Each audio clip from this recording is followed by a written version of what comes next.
So what's happening, people? It's me again, Courtney, doing my MMA predictions.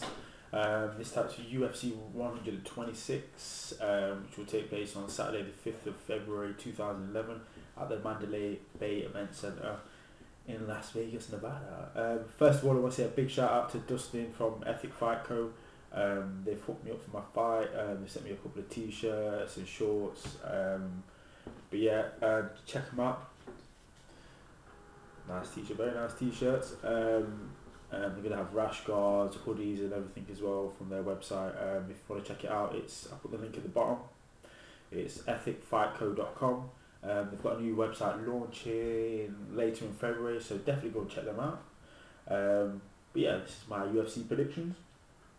It's Anderson Silva versus Vitor Belfort. Silva versus Belfort. Yeah, but look, this card is stacked. It is stacked, absolutely stacked. There's a lot of fights happening on here. But anyway, let me get straight into it basically. Anderson Silva versus Vitor Belfort for the UFC Middleweight Championship, or as they're calling it now, well, they have been for a while, the World Championship. Anderson Silva, everyone knows about him, pound for pound king. Some people think he's top, others don't think he's top. This guy came to the UFC and just basically just smashed everyone. Ever since he came from Cage Rage actually, and just started beating people up. He's on some long fight streak. I think it's 13 wins or something like that. And he's basically got a record for the most title defense. I think it's the most title defense or the longest winning streak. I'm not sure which one.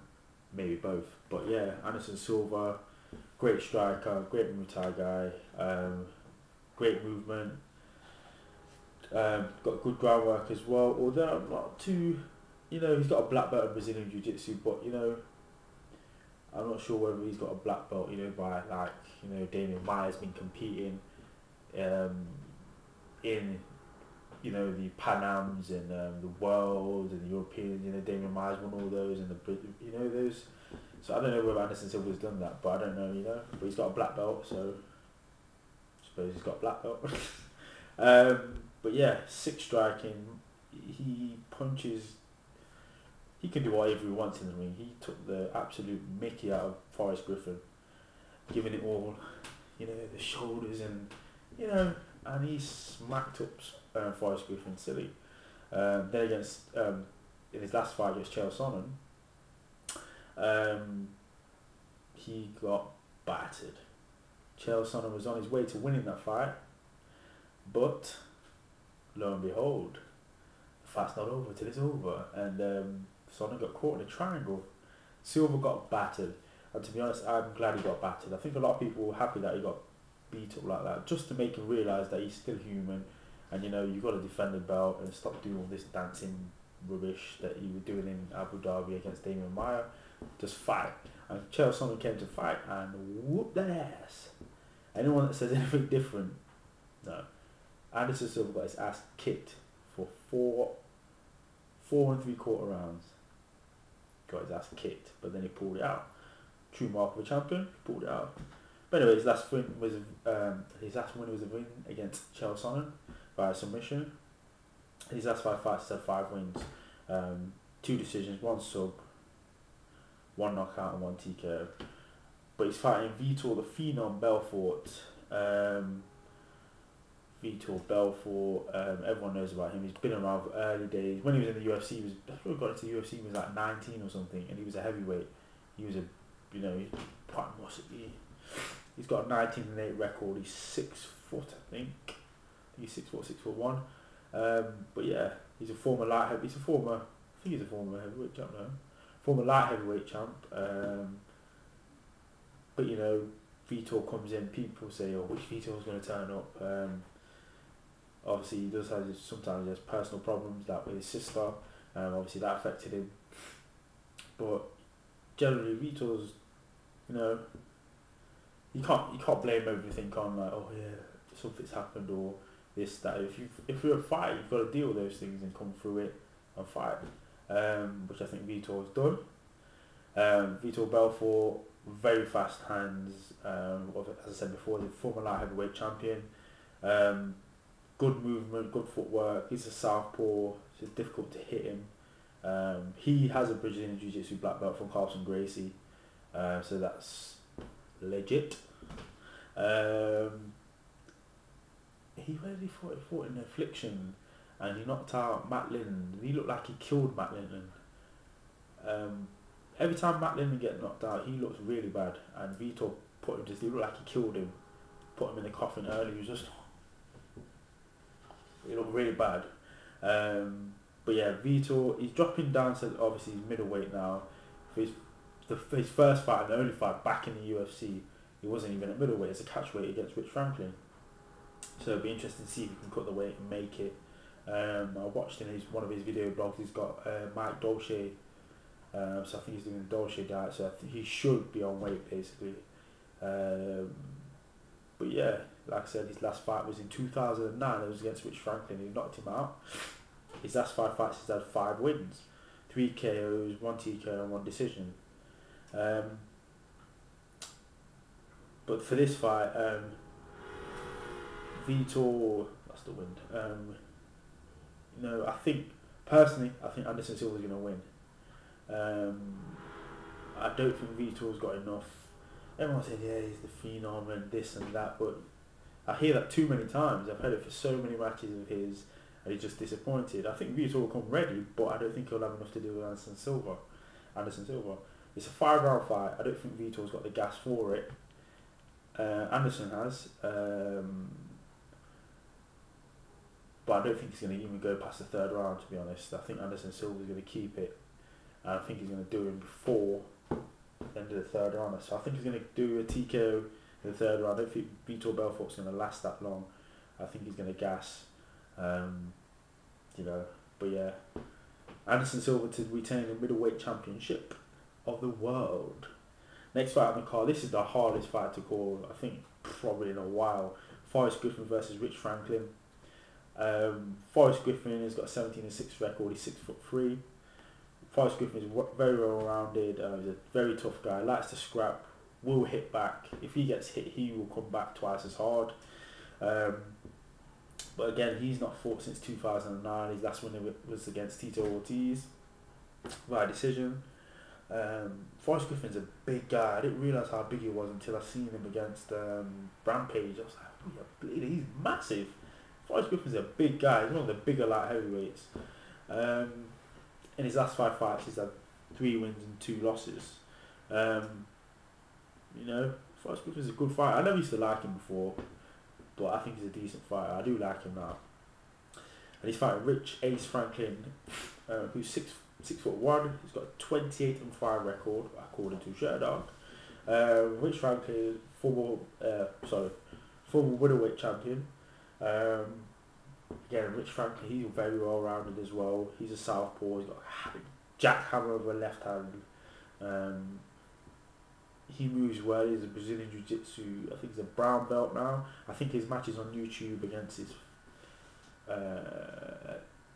Jorge Gugel's academy or whatever. He's fighting somebody Brazilian Jiu-Jitsu match. He throws punches at very weird angles, so they don't come at the usual place, but he's very good at it. And his last fight was against Chuck Liddell, and he won via KO. And in that fight, I don't know if he was tired or what, but he looked better in that fight. I've always said Rich Franklin looks better at light heavyweight than he does at middleweight. And in that fight, he looked good, but I think that he broke his hand just before he hit Liddell, and he was backing up, and Liddell was coming, and he's bang, hit him. It was a good knockout, good win for him. That was his last win. His last 5 fights, he's had 3 wins and 2 losses. This is the hardest fight to call. I've seen most of the fight predictions on here, and people are having a difficult time calling it. I'm having a difficult time calling it. I'd like Rich Franklin to win. I'd like to see him get a decent win in the 205 division, because think he's been left out. Have a catchweight fight here. Why is he always in the catchweight? He had to fight Mandalay Silva at catchweight. He had to fight Vitor Belfort at catchweight. He's not the catchweight guy. Just let him fight. But yeah, I'd like to see Rich Franklin win. But I don't know. The size is an important aspect to this because Forrest Griffin. But saying that, Rich Franklin, I watched the interview with Karen Bryant from MMA Heat, and Rich Franklin's neck looked huge, massive, really big. So yeah, I don't know. I want to say Rich Franklin, but I can't. I think Forrest Griffin's going to win. I'm not sure how, but I think he's going to win. Although I want Rich Franklin to win, I'll pick Forrest Griffin. Next fight on the card is John Jones versus Ryan Bader. John Jones has got 11-1 record. He's 6'4". This guy is one of my favourite fighters. He's unorthodox. He's got good wrestling, good throws. He's just like some super ninja. He'll just do, like I said before in my previous videos, he just does stuff in films that you don't think will work. I mean, who thought with a spinning back elbow would work, or that throw they done on Stephen Bonner would have worked, John Jones, he's like a ninja, basically. Got good wrestling, good kicks, throws. His last fight was a win against Vladimir Matyushenko by a TKO. His last 5 fights are 4 wins and 1 loss. The 1 loss was a DQ against Matt Hamill. But yeah, that's John Jones, super ninja. He battered Brandon Vera as well. I didn't think he'd do that to Brandon Vera. But he's fighting Ryan Darth Bader, who's undefeated. I think he's 12-0. Ultimate Fighter winner. Ryan Bader's a very good wrestler. I think he's from Arizona State. Very good wrestler, heavy hands, very strong as well. But personally, there's a few performances I wasn't impressed with, especially the one against Eric Schaefer. He should have finished him, but he didn't. He was lucky to get out of that fight actually. Schaefer had him in a submission of some sort. I can't remember what it was, but he had him. But anyway, Ryan Bader, questionable gas tank. I don't know if he'll even make it past the second round, to be honest. Everyone's thinking this is another hard fight to call, but I'm picking John Jones to win via some super duper method. I don't know what he's going to do, but I'm picking John Jones to win the fight against Ryan Bader. And if it is, it may be later in the second to third round he'll win. Next fight on the card is Jake Ellenberger versus Carlos Eduardo Rocha.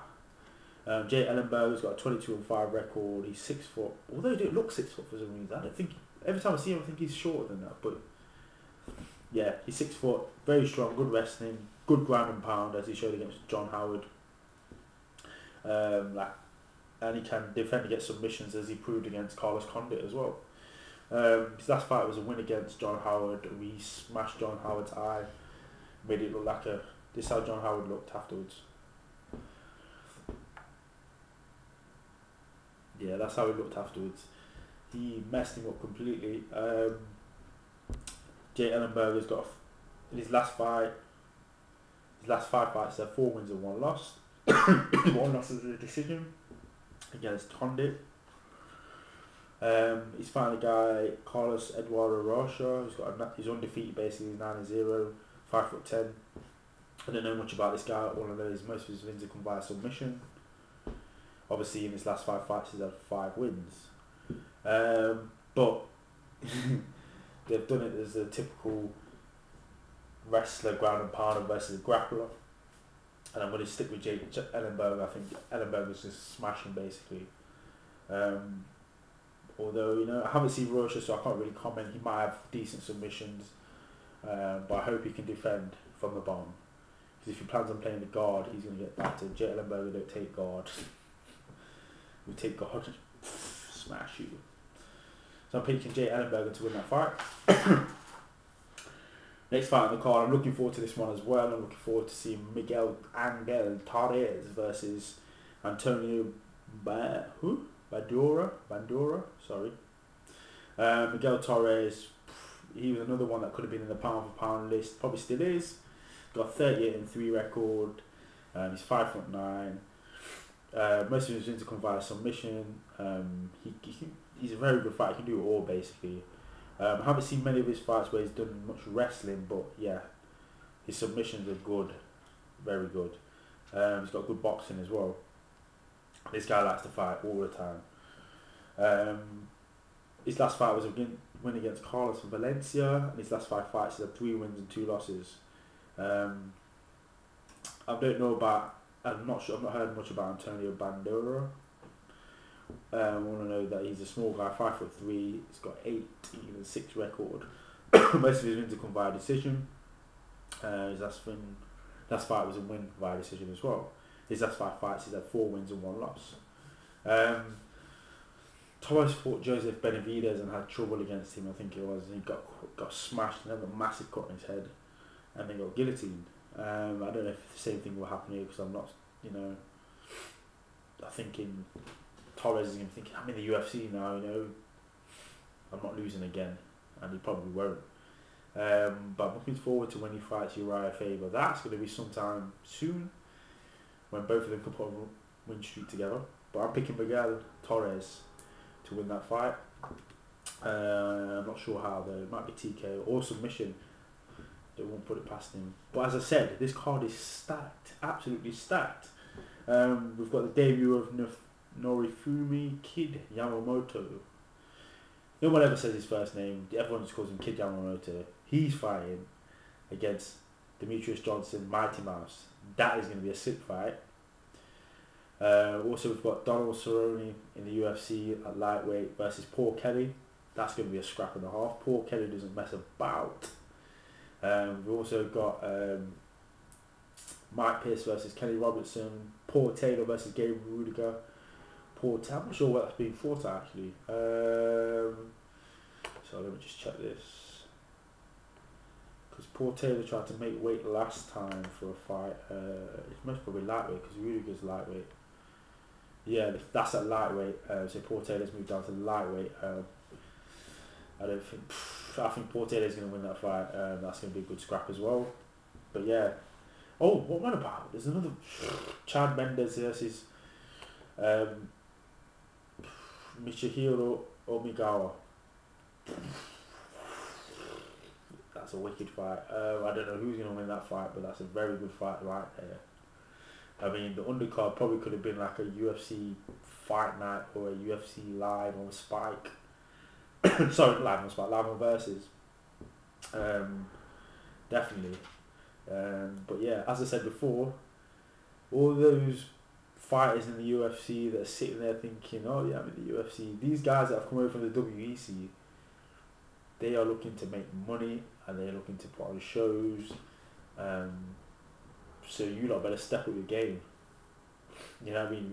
All the people from lightweight upwards, all the way to the heavyweights, step up your game. Or these smaller guys will take your money. But anyway, those are my predictions. I'll be tweeting on the night of the fight, although over here in the UK it will be, what time will it be over here? 2, 3 o'clock in the morning. But I'll be tweeting during the fights. So if you want to follow me on Twitter, same username as on here, chokewho. Yeah, get in the conversation. It'll be a laugh. Also, check out my video blog for my upcoming fight on the 6th of March at Fight UK. They're around here somewhere, so go check them out. But yeah, UFC 126 should be a good night of fight, a very good night. If it's not, I'll be disappointed. But anyway, peace.